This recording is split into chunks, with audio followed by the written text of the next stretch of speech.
we're joined by Shae Wissell from the Dear Dyslexic Foundation. And today Shae's going to talk us through the response to Monday's case study, which focuses on inclusion and discrimination in the workplace, particularly in relation to dyslexia and other learning disabilities. So thank you, Shae. Thank you for joining us. Can you please tell us a little bit more again about yourself and you know, the background to your reason for creating the Dear Dyslexic Foundation? Sure, thank you for having me on the show today, and hello everyone, thank you for tuning in. So the Dear Dyslexic Foundation aims to empower young people and adults, primarily over 16, to reach their full potential, and it was established in 2015 following my journey through adulthood, being diagnosed with dyslexia later in life, and then some of the challenges that I faced in the workplace. And so it was really set up to better support young people and adults, because when I was diagnosed, there was no support available for me. Awesome. And with regards to the case study, can you take us a little bit through the scenario? So obviously the worker in this scenario had a management position, middle management position, and the manager that she was working for had an awareness of the learning disability of the worker. Yeah, so in this case study, the manager, Lauren, when she initially started in her employment, within a couple of months, she disclosed to her manager, the general manager, that she had a learning disability, so both dyslexia and dysgraphia, so disabilities that impacted her reading and writing, but more so her writing. And she sat down and explained to her manager at the time what type of support she would need. And so it was agreed that assistive technology would be put in place to help support her writing, and that they would give her extra support as and when needed. Excellent. And was the manager quite supportive at that point? Initially, yes, because the manager had said that she had some awareness and knowledge around learning disabilities, and so she felt that she understood how that she could support. But as Lauren, the employee, started to progress in her role, it became evident that there was more support needed than what the manager was wanting to provide. And the manager really felt that at Lauren's level, she should be submitting work that really just needed a quick proofread and didn't really need any editing support, and that she should be receiving documents at that final stage prior to submission to government reporting, or to the board, or to the CEO and the executive team. Right. Yeah. So that's what happens in this scenario, isn't it? So, but tell us a little bit about this, the scenario again. So it was in an open plan office in front, and this discussion took place in front of other employees.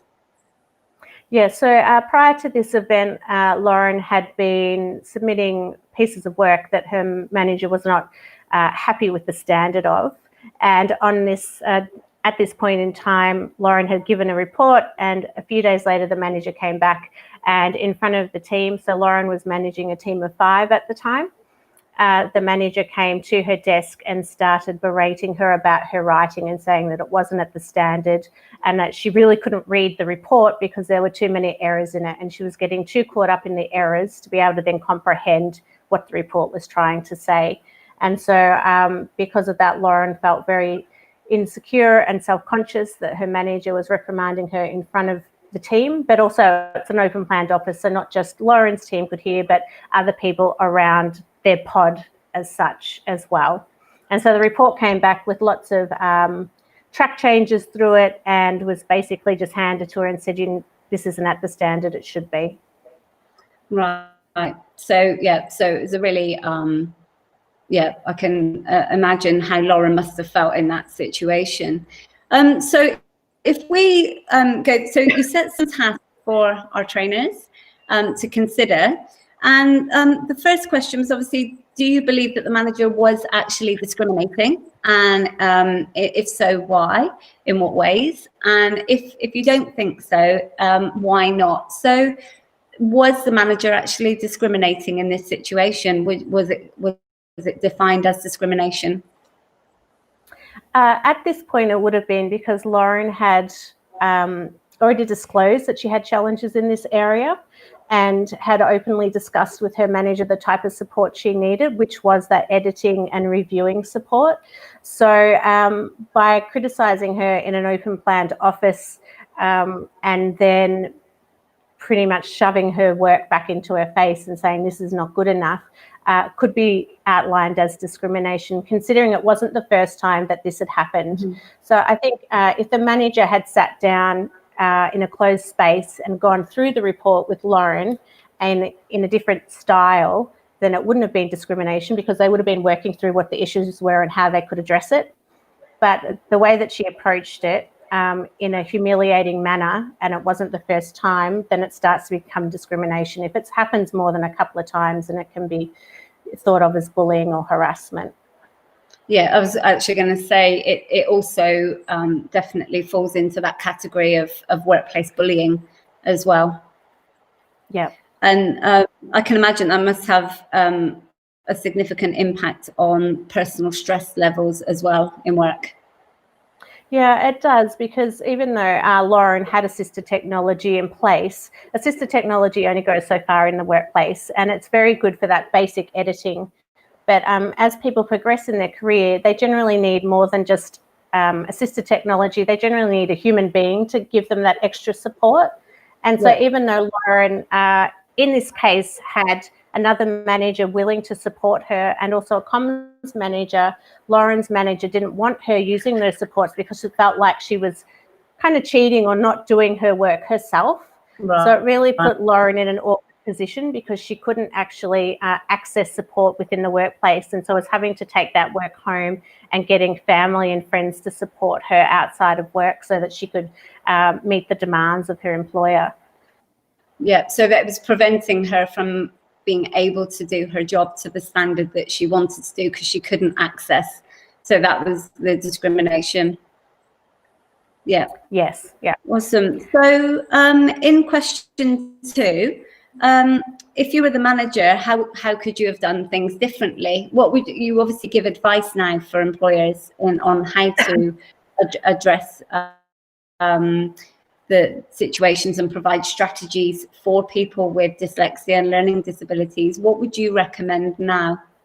Look, it's really hard because, you know, especially as you go up in your career, there are expectations that you should be able to do write reports to a certain standard. So the manager had a right to say, you know, this is when we're at a crossroads here where we need to get you some extra support for your writing, because we need it to be at a different level than what it currently is. So an employer or a manager has a right to sit down with their staff and say, look, this isn't, we need to put something in place for you. And it's around how you have that conversation and ensuring to the employee that they can be supported. So in Lauren's case, she really needed someone else, whether it was another manager or the comms team or even her own manager, to be able to provide that little bit of support, because overall her performance was very high. She had a high-performing team. She was meeting all her KPIs. And so employers really need to sit down with their employee to look at what are the strategies, the supports that they need, and what are those reasonable adjustments that can be made. And is it that it's an editor? Is it that it's a different assisted technology perhaps? Is it that you give someone extra time or they're, you know, given a separate space to go away and write so that there's no noise and they're not distracted? We're now working from home, which is someone with dyslexia. I find that very, very useful because it's quiet and I have that time to write. So there's a number of different strategies that an employer can put in place. I mean, you do need to address the issue, but it's how you address it and making sure that it's around supporting and empowering that employee, not demoralising them and making them feel like they're inadequate in the role that they're doing. Yeah, absolutely. So if the manager needed support, where could they go to access support for the worker? We've talked about the strategies they can implement in the workplace, but where else can they go to access support? I think it's really important that at the moment managers and HR departments start to have a better understanding and awareness, so that training component is really important. And at my foundation, we offer that training and that hands-on support at the moment. There's also resources on our website, from free podcasts to webinars that managers can start to engage in as well. But I think, the first step is starting to raise that awareness in the workplace, and then having the skills to then manage and support those staff that need it. So either through our foundation or the National Disability Network also has some really good resources. They're not specifically for people that have learning disabilities, but it starts to get people thinking around how can you have a better inclusive and diverse workforce, and how can you be supporting those different needs. Yeah, awesome. So looking at the perspective of of Lauren, so the worker who has dyslexia, how likely is somebody with dyslexia or a learning disability to disclose their disability to a manager or to another colleague? From current research, not just that I'm doing within my doctorate at the moment, but also international research illustrates that people with dyslexia are less likely to disclose in the workplace because of fear of that discrimination, the harassment, challenges with career progression within an organisation. And so they're less likely to disclose to a colleague or to an employer unless they're feeling safe and that environment is already providing that inclusion and diversity. So whether it's, they have morning teas around mental health, or they do an activity during National Disability Week, or so unless a staff member or an employee feels safe, they're not really going to disclose most of the time. I seem to find myself in a unique position that when I was identified, I always then wanted to disclose because of the anxiety of not, and the questioning that would come with it.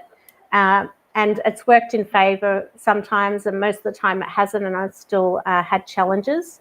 So I think it's really around creating a safe workspace where people can feel comfortable in saying, I have this disability. If someone's deaf or blind, where it's now just an expectation that you put accommodations in place. Or if someone's in a wheelchair, it's an expectation that you put accommodations in place.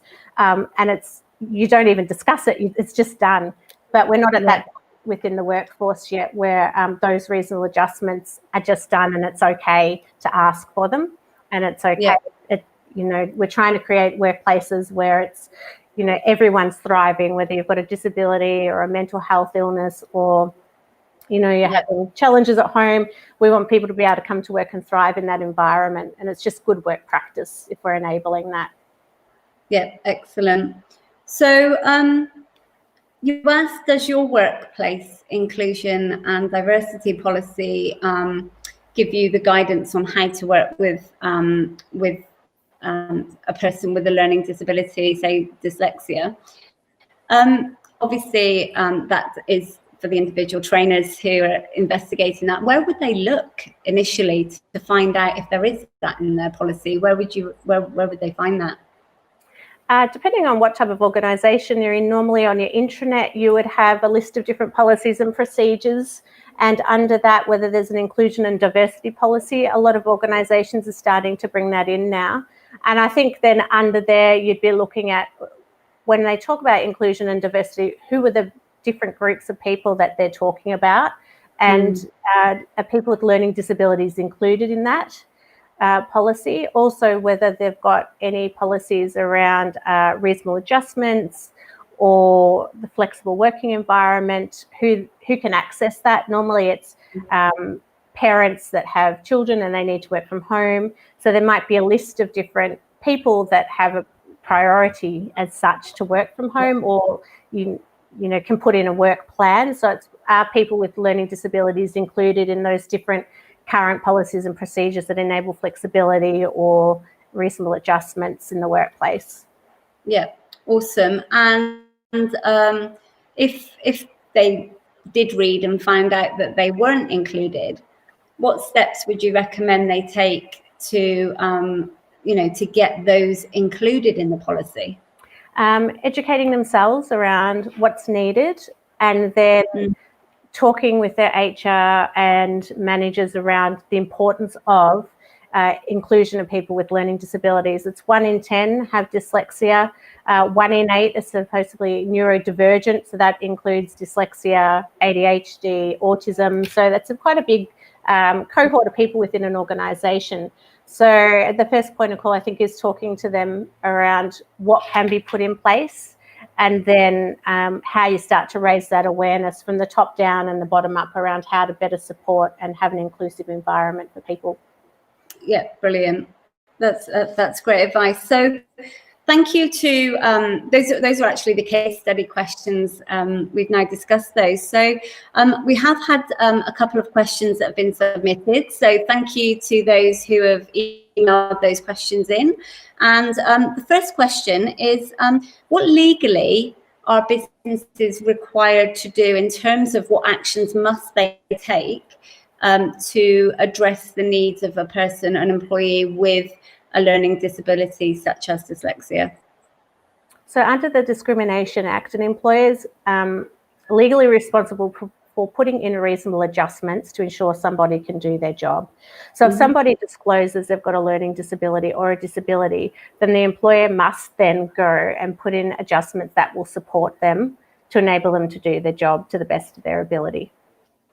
And so looking at the case study, if somebody, that reasonable depends obviously on what is expected from that person with their work. So obviously for Lauren, she would have needed maybe an editor or to work with the comms team. So the situation for the, I guess what's determined as reasonable is different at different levels and jobs. Yes, and because people with dyslexia, it's on a spectrum depending on people's severity. So some people might have mild dyslexia and they really just need an assistive technology like Grammarly to just spell checks for them.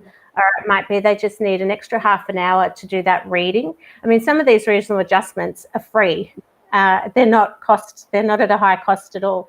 As you progress in your career, most people need a human being. So whether that's the employer is allocating someone that says this person has capacity to support, or whether it's that they have some funding available where that employer can access an editor as an example, and they say, okay, it's expected you'll need to write 10 main reports over the year, we'll allocate you $1,500 to get those edited so that there's no resource pressure on other staff. Yeah.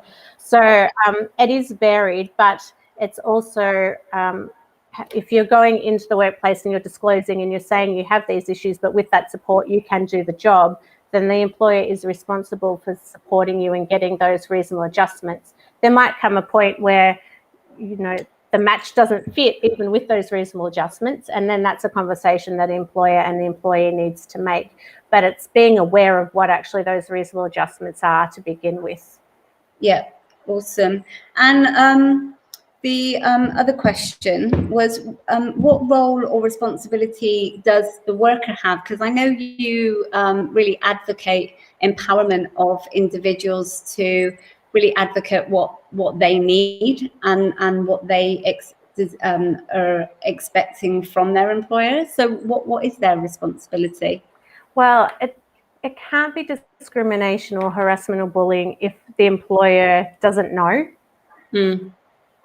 So unless you're able to self-advocate, which is really hard, and it's a really personal decision whether someone does that. And so at the foundation, we give people the tools to help them self-advocate in the workplace if they want to. So whether that's fact sheets that they take with them to talk to their manager or HR, podcasts that talk about how to manage in the workplace from an HR perspective. But it's such a personal decision, and it's such a confronting one for people.